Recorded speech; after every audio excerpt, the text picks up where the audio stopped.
Baik, kita langsung berbincang dengan kedua narasumber yang sudah bergabung. Sudah ada Albertus Wahyu Rudanto, anggota Kompolnas. Selamat pagi, Pak Wahyu. Selamat pagi, Mbak Rati. Sehat? Pagi. Sehat, alhamdulillah. Alhamdulillah. Kemudian juga sudah bergabung bersama kami ada Martin Lukas, kuasa hukum keluarga Brigadir Joshua. Selamat pagi, Pak Martin. Selamat pagi. Ya, kita ke Pak Martin dulu. Melihat kemarin prosesi autopsi ulang Brigadir Joshua sudah dilakukan. Apakah ini bisa menjawab kejanggalan yang selama ini dirasakan oleh pihak keluarga? Ya, terima kasih, Mbak Rati.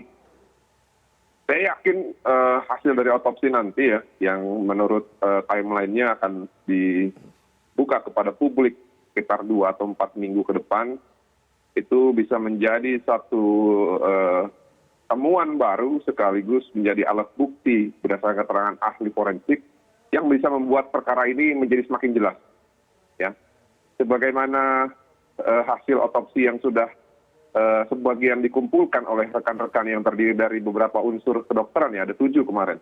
Ada Ketua Persatuan Dokter Forensik, ada perwakilan dari RSPAD yang diutus langsung oleh Panglima, ada perwakilan dari 2 universitas ternama, dari Andalas dan juga dari salah satu dari Bali, ada juga perwakilan dari salah satu rumah sakit nasional RSCM, dan yang lain-lain. Kami berharap fakta-fakta yang dianalisis melalui suatu keahlian forensik ini dapat menentukan sebab dan akibat meninggalnya Joshua Nofriansyah Siregar, Joshua Nofriansyah Huta Barat, dan bisa lebih membuat penjelasan terhadap luka-luka yang ada dalam sekujur tubuh dari saudara kita ini, Joshua. Ya, nantinya sambil menunggu waktu kurang lebih mungkin 4 minggu sampai 6 minggu ya kabarnya hasil dari otopsi ini akan keluar. Langkah hukum adakah yang diambil oleh pihak keluarga atau menunggu saja hasil dari otopsi ini, Pak Martin? Ya tentunya kalau untuk langkah hukum kita kan bukan cuma menjalankan ataupun mengejar hasil otopsi ya, Mbak Lati ya. Masih banyak hal-hal lain yang bisa kami lakukan seperti menghimpun saksi-saksi yang lain yang ada keterkaitannya, lalu mempertajam keterangan saksi-saksi, lalu mengumpulkan petunjuk-petunjuk lain, yang mana pada hari Sabtu kemarin kami mendapatkan satu petunjuk dari keterangan saksi yang bisa membuat perkara ini semakin lebih memperuncing lagi untuk melihat siapa-siapa saja pelakunya dan apa motifnya. Oke, baik.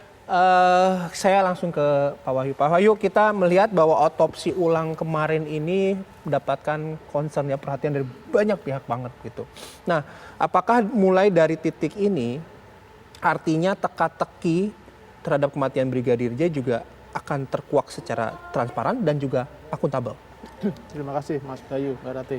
Jadi ketika proses penyidikan, salah satu alat bukti yang bisa mendukung proses penentuan oleh tim penyidik adalah keterangan ahli.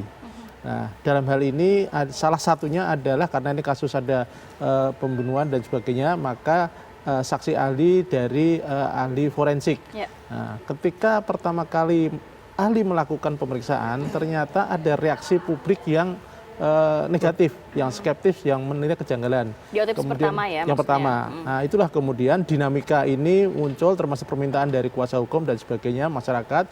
Akhirnya penyidik, karena ini hanya penyidik ya untuk minta keterangan ahli, dan atas persetujuan Bapak Kapolri disetujui otopsi ulang yang dilakukan kemarin di Jambi yang sudah tadi dijelaskan oleh Pak Martin selaku kuasa hukum. Nah, otopsi ulang ini tentu akan memberikan data-data saintifik dalam rangka nanti proses penyidikan yang nanti akan menjadi bahan dari tim penyidik. Nah, jadi dengan adanya data saintifik, apalagi ada 7 orang dengan dengan kapasitas yang sangat kredibel, apalagi ketuanya langsung Ketua Persatuan Dokter Forensik Indonesia, diharapkan apa yang nanti menjadi temuan ini, apakah itu konfirmasi dari yang pertama atau ada temuan baru akan terungkap, dan itu akan menjadi modal yang kuat bagi penyidik untuk semakin membuat kasus ini terang benderang. Kami Kompolnas sebagai pengawas mendorong dan mengawasi ini agar tahapan dan proses-proses ini berjalan sesuai dengan SOP, dengan aturan, dan dengan harapan publik. Ya. Nah, soal pengawasan dari Kompolnas, kan ada juga anggota Kompolnas yang hadir kemarin Pak Wahyu ya. Nah, dari pantauan dari anggota Kompolnas soal otopsi ulang di Jambi kemarin, bagaimana? Apakah prosesnya juga sudah bisa dinilai transparan dan juga memenuhi kaidah dan juga akhirnya bisa mendukung proses penyidikan itu sendiri? Jadi dari Kompolnas kami mengutus 2 orang. Yang pertama Bu Pungki Indarti. Bu Pungki sudah ada di Jambi hari Selasa. Walaupun kami sudah ada kegiatan internal, tetapi Bu Pungki ke sana. Bu Pungki melihat dari proses persiapan.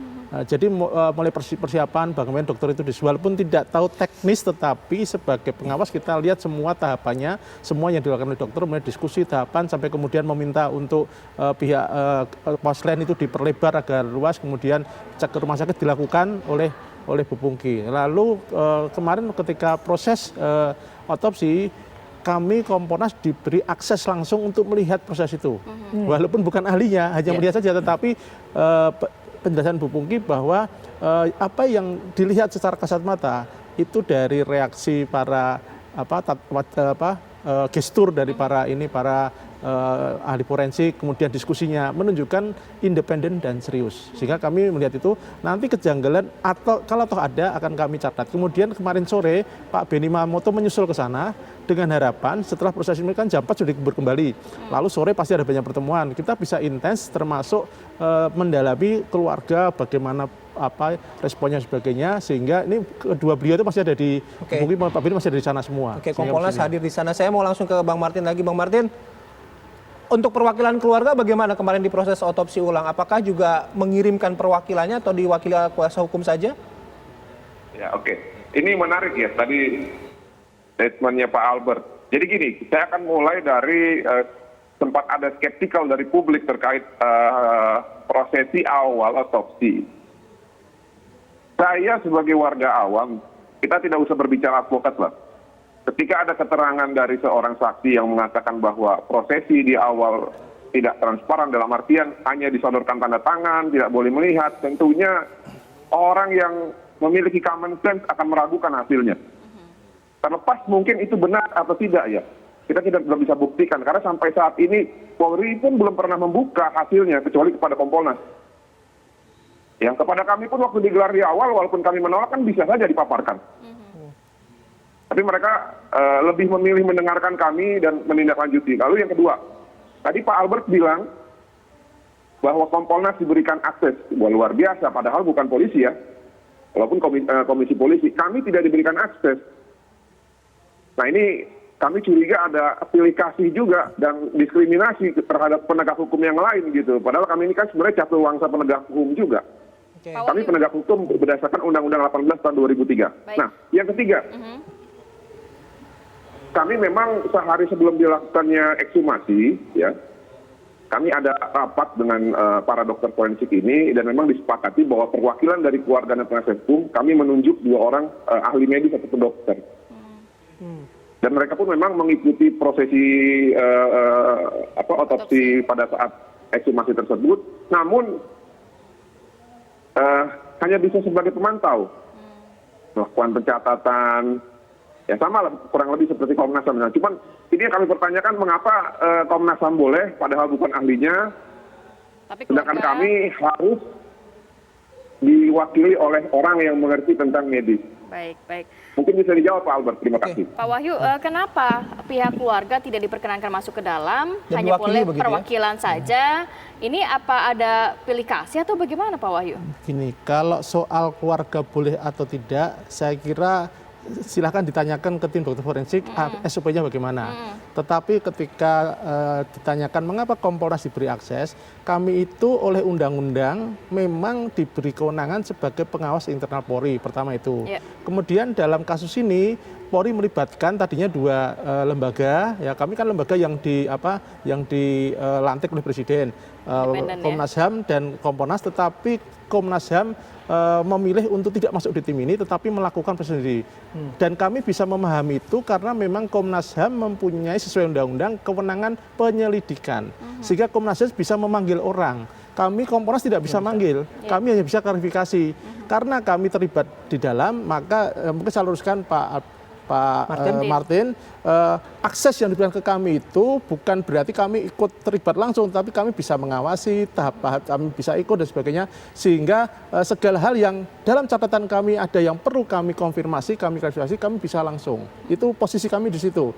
Sehingga lalu kalau ditanyakan mengapa Komnas HAM bisa sedetail itu? Ya karena memang kewenangannya seperti itu. Kami kan lembaga negara yang memang diberi Tapi biasanya dari pengalaman kasus yang ada, Iya. apabila ada otopsi ulang atau otopsi ini, apakah pihak keluarga memang tidak diperkenankan untuk masuk? kurang tahu kami. Saya kurang tahu. Silakan mungkin bisa ditanyakan ke pihak dokter forensik SOP-nya bagaimana? Karena itu ada SOP yang kami nggak tahu. Tersendiri, Ya, ya? ya. Oke. Kami pun juga bisa begitu atas izin karena sebetulnya kan kewenangan untuk meminta itu ada penyidik. Tapi karena kami dilibatkan langsung sesuai dengan permintaan Kapolri untuk kami masuk di dalam dan posisi kami hanya mengawasi, kami hanya lihat tahap per tahap. Oke, Ya. baik.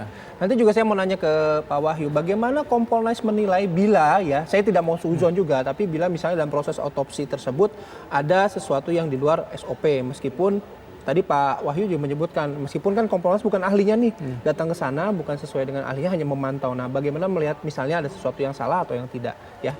Kita ngobrolnya nanti lanjut lagi, Bang Martin, nanti kita juga ngobrol lagi, kita harus jeda terlebih dahulu. Apa kabar Indonesia Pagi akan kembali sesaat lagi.